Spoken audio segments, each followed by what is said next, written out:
बसें बंद, ट्रेनों में भीड़, बड़ा मुश्किल। योगी जी ने आदेश दे दिया 3 दिन बसें नहीं चलेंगी, कावड़िया मारे गए। और कावड़िया क्या है? कवाड़िया है पूरे। एक भी समझदार व्यक्ति उनमें नहीं होता। कन्याकुमारी नजीबाबाद में हम इसको छोड़ने के लिए गए थे उदिता को, तो देखते क्या है, सड़क पूरी भरी चल रही है कावड़िया, और वहाँ सड़क के किनारे गांजे के जो पेड़ खड़े थे ना, बस सारे तोड़ते तोड़ते जा रहे हैं, खाते जा रहे हैं, पीते जा रहे हैं, गंजड़ी भंगड़ी। और क्या बन रहे हैं? श्रवण कुमार। अच्छा, ये पाखंड नहीं है? बड़ी विचित्र बात है। कौन बढ़ा रहा है? अरे उत्तर प्रदेश के मुखिया ने आदेश कर दिया 3 दिन बसें नहीं चलेंगी क्योंकि ये मारे जाए। बड़ी विचित्र स्थिति है। परमपिता परमात्मा के भक्त कहलाते हैं, नशे में चूर होते हैं। अरे परमपिता परमात्मा की जानते हो क्या कहते हैं? नशे में ही तो याद रहता है।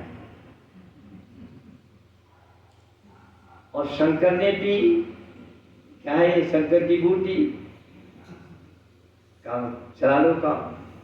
और आश्चर्य की बात है, कोरोना काल में लॉकडाउन रहा, अच्छा खुला, अनलॉक हुआ, सबसे पहले क्या खुला? क्यों जी? शराब के ठेके। पहले पागल बनाओ फिर शासन करो। बड़ी विचित्र स्थिति है। मैं आपसे निवेदन कर रहा था, उस परमपिता परमात्मा के परम पद को केवल कौन देखता है? विद्वान देखता है। अच्छा, मर्यादा पुरुषोत्तम श्री राम, जिन राम के विषय में राम का नाम लिया जाता है, अच्छा बोलो, श्री राम ईश्वर भक्त थे कि नहीं? एक ईश्वर की उपासना करते थे कि नहीं? विगत दिवस मुनि आए सुखाइए और संध्या करण चले दो। किसकी करते थे? ईश्वर की करते थे। लोगों ने उनको ईश्वर बना दिया और अपने कर्तव्य की तीसरी कर ली। आर्य समाज कहता है तो लोग क्या कहते हैं? ये तो राम को नहीं मानते। मेला लगता है एक फरुखाबाद में, रामनगरिया नाम से, 1 महीने का, आपको भी निमंत्रित करता हूं। उस मेले में वैदिक क्षेत्र चैत्रमास शिविर लगता है, और जब मैं इसका पंजीयन कराने के लिए गया तो वहां के व्यवस्थापक थे उस समय सुरेश सोमवंशी जी, आर्य समाजी थे। उनका आचार्य जी रामनगरिया मेले में सर प्रभा हो गए, आपके एक वानप्रस्थी थे, वो सर प्रभा के गए, उन्होंने कैंप लगाया था, आप भी लगाने के लिए आ गए हो। पंजीयन में किए देता हूँ, लेकिन आप समझो 11 वर्ष हो गए, ये 12वां वर्ष है, और उसकी पूर्णिमा से लेकर के माघ की पूर्णिमा तक लगता है। और जितने संत महंत तो उसमें लाखों का मेला है। और उन्होंने युक्ति क्या दी? कहते हैं कि आर्य समाजी राम को, और हेतु क्या देते हैं?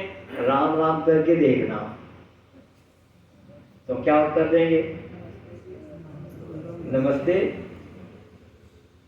अच्छा, श्री राम क्या करते थे? नमस्ते ही करते थे। अच्छा, इस कोरोना काल में सबने स्वीकार कर लिया कि नहीं?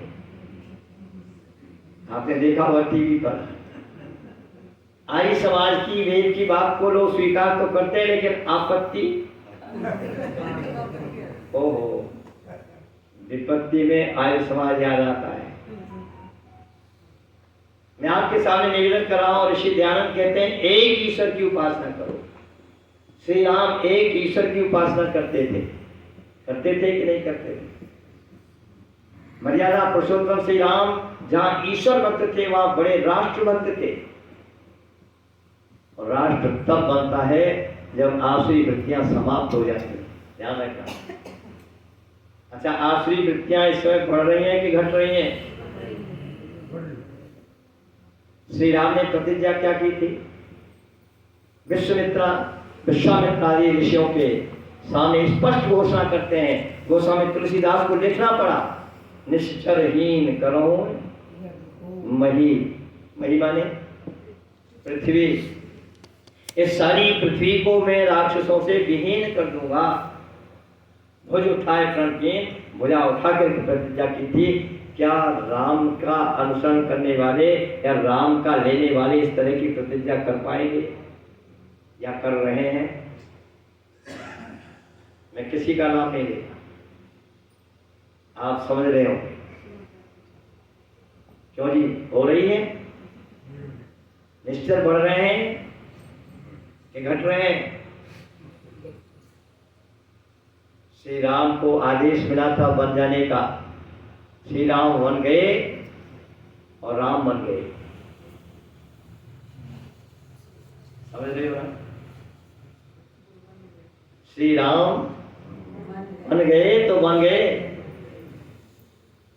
श्री राम के आदर्शों को अपनाने की आवश्यकता है, और श्री राम ने जिस गुरुकुल शिक्षा पद्धति में पढ़ करके और वेदों का अध्ययन किया था, उस अध्ययन को लागू करने की आवश्यकता है। और ये शिक्षा पद्धति वर्तमान में जो चल रही है वो तो लॉर्ड मैकाले की है। मैकाले में से काले ले लो, जा जोड़ दो तो क्या बन जाएगा? काले। क्यों जी प्रोफेसर साहब? इस शिक्षा पद्धति से कोई सुधार होने वाला नहीं है, आप भले ही कितनी कहते हैं। महर्षि दयानंद शिक्षा का समोल्लास लिखते हैं, ईश्वर को यदि समझना है, ईश्वर की शरण में जाना है, ईश्वर की उपासना करनी है, तो शिक्षा वैदिक होनी चाहिए। और जब तक वैदिक शिक्षा नहीं होगी तब तक हम कहते रहेंगे और आप सुनते रहेंगे। एक स्वामी प्रज्ञानंद जी थे, गुरुकुल में बहुत जाया करते थे। दोनों नेत्र नहीं थे, जैसे प्रज्ञानंद जी के नहीं थे स्वामी जी, लेकिन अंदर का नेत्र था कि नहीं? अंदर के नेत्र स्वामी ब्रजानंद जी महाराज के थे कि नहीं? उनके नाम के आगे क्या लिखा जाता है सबसे पहले? प्रज्ञा चक्षु। चक्षु का अर्थ है नेत्र। प्रज्ञा नाम क्या नेत्र। दर्शन का कहते हैं ऋतम भला तत्र प्रज्ञा।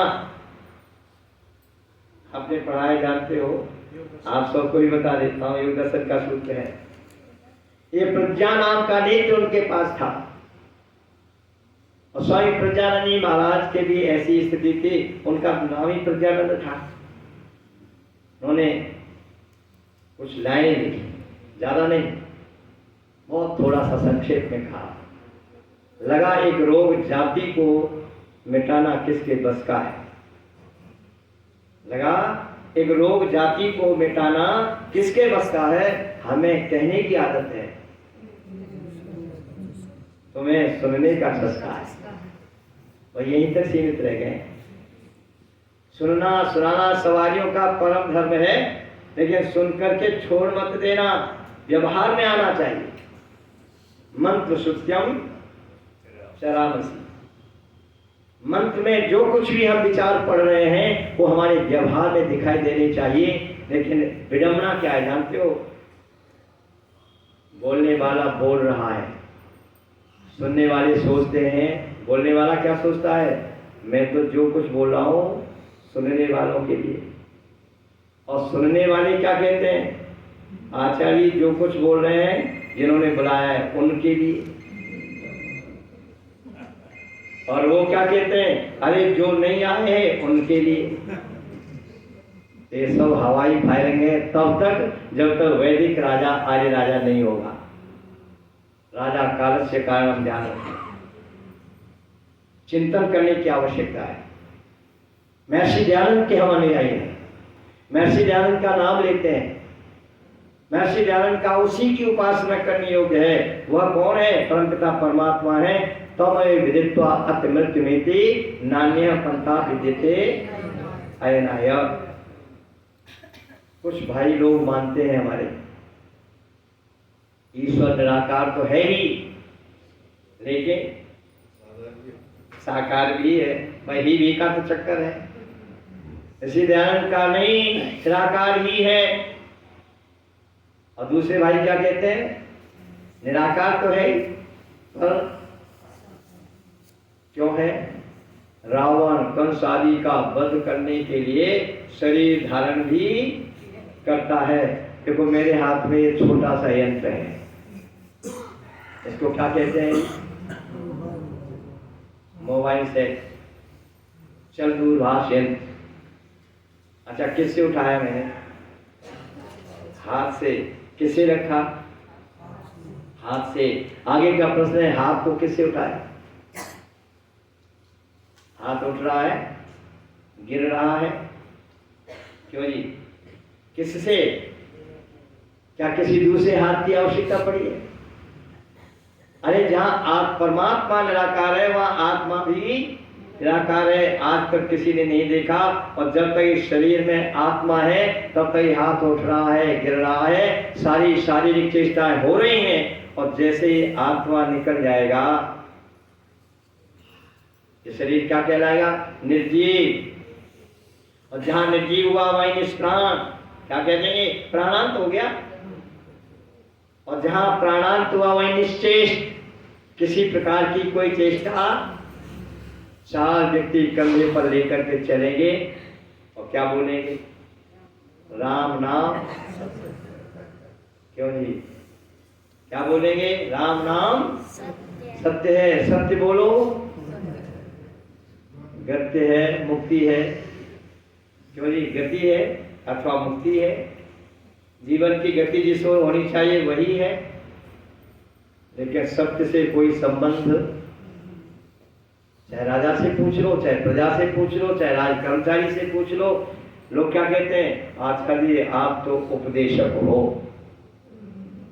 मंच से कुछ भी कह सकते हो, सत्य बोल सकते हो, लेकिन आप समाज में आकर के देखो, बिना झूठ के इस समय काम किसी से पूछ लो। अच्छा, आपके पास नोट है, हर नोट पर लिखा हुआ है सत्यमेव, कोर्ट कचहरी में लिखा हुआ है सत्यमेव, द्वार पर ही लिखा रहता है सत्यमेव जयते, लिखा रहता है कि नहीं? निश्चित बात है, एक कहावत है, सत्य परेशान तो हो सकता है लेकिन आज तक कभी पराजित नहीं होता। एक पिता पुत्र दोनों नौका में विहार कर रहे थे। जैसे ही दरियाओं के बीच में नौका पहुंचती है, बड़े तेजी से तूफान आता है। तूफान को देख करके बच्चा रोने लगा, अब तो नाव डूबेगी, हम मरेंगे। बच्चा जब रोने लगा तो पिता की जेब में चाकू था, चाकू निकाला और चाकू निकाल कर से गर्दन पर रख दिया, गले पर।